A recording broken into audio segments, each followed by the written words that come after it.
Hai teman-teman yang sedang menonton video ini, terima kasih sudah menyempatkan waktunya untuk menonton video saya hari ini. Sebelumnya, perkenalkan terlebih dahulu, nama saya Thalia Oktariani Putri dan saya merupakan mahasiswa aktif di LSPR Communication and Business Institute Jakarta. Dan saya juga merupakan salah satu mahasiswa aktif bimbingan Sir Charles Bonar Sirait pada mata kuliah Public Speaking and Presentation Skills. Oke, pada video kali ini saya ingin membagikan sedikit informasi mengenai perkembangan energi baru terbarukan di Indonesia, khususnya pada perkembangan pembangkit listrik tenaga air di Indonesia. Dan saya juga akan menjelaskan mengenai kelebihan serta kekurangan pada penerapan pembangkit listrik tenaga air di Indonesia. Oke, sebelum masuk ke topik atau sebelum kita masuk lebih dalam lagi ke topik pembahasannya, pasti kalian semua tuh sudah tahu bahwa Indonesia selalu disebut sebagai negara yang kaya karena sumber daya alamnya yang sangat banyak, tetapi tidak dari sisi cadangan minyak dan gas yang berkaca pada pertumbuhan konsumsi energi yang terus naik seiring dengan pertumbuhan penduduk.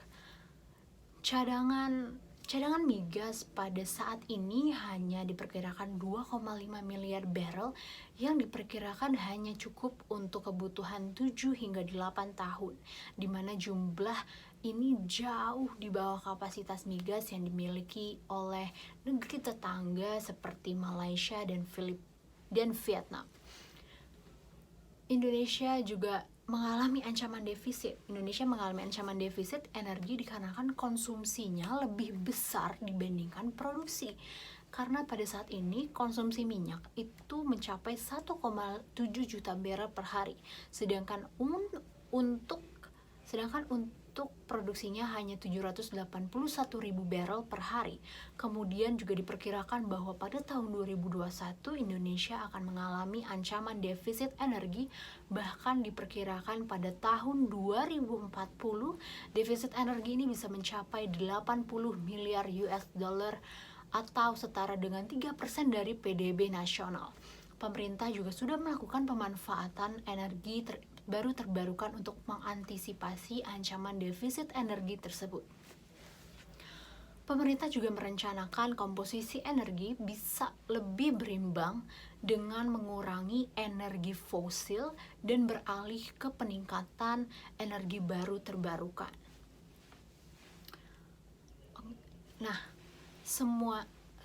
Pasti kalian juga pada tahu mengenai PLTA atau pembangkit listrik tenaga air. Untuk memenuhi kebutuhan energi, kita dapat memanfaatkan potensi sumber daya alam menjadi sebuah energi. Salah satunya yaitu energi yang dimanfaatkan berasal dari aliran air yang digunakan pada PLTA atau pembangkit listrik tenaga air tersebut. PLTA ini merupakan pembangkit listrik yang memanfaatkan aliran air yang kemudian diubah menjadi suatu energi baru, yaitu bisa menjadi energi listrik. Pada tahun 1770-an, insinyur Prancis bernama Bernard Forest de Belindo sudah menggunakan tenaga air untuk menggiling gandum serta kegiatan lainnya. Kemudian pada tahun 1878, pembangkit listrik tenaga air pertama dikembangkan oleh William George Armstrong di Craigside, Northumberland, Inggris. Selanjutnya pada tahun 1881, Scofield No. 1 berhasil menghasilkan listrik di dekat air terjun Niagara di Amerika Serikat. Berikut ini beberapa bagian utama dari pembangkit listrik tenaga air. Jadi yang pertama itu ada waduk atau bendungan yang memiliki fungsi sebagai tempat penyimpanan dan penampungan sumber energi, yaitu air. Yang kedua, terdapat pipa atau pesat atau penstock, yaitu sebuah alat yang berfungsi untuk menyalurkan dan mengarahkan air menuju turbin. kemudian lanjut ke turbin. Nah, turbin ini merupakan komponen yang mengubah energi potensial menjadi energi mekanik.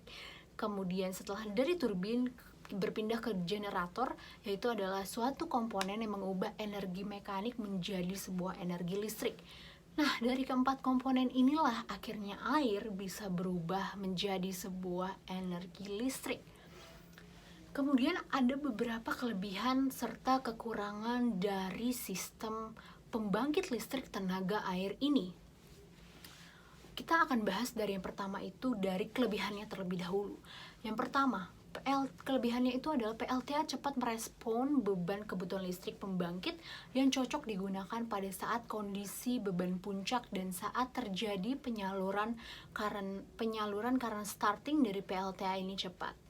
Kedua, yaitu murah dan ramah lingkungan.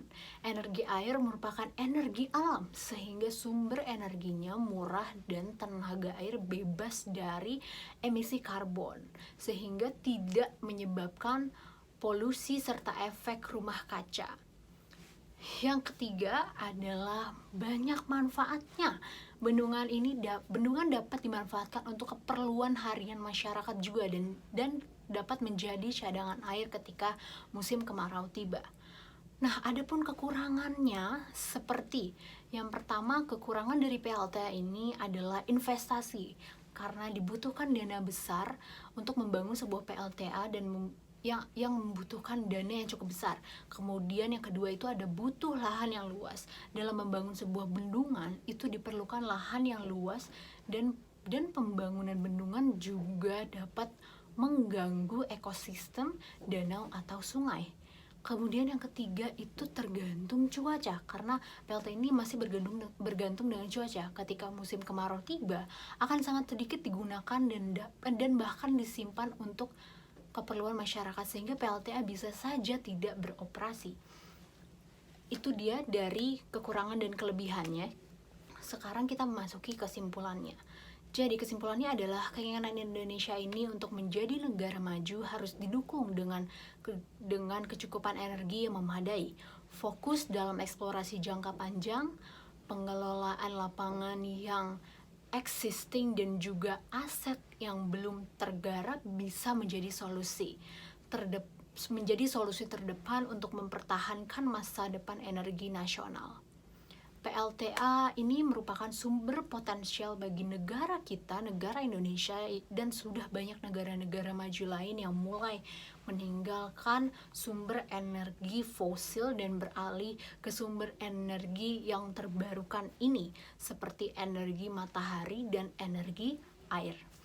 Oleh sebab itu, pengembangan PLTA di Indonesia ini harus terus dilakukan lagi untuk mencukupi cadangan energi listrik nasional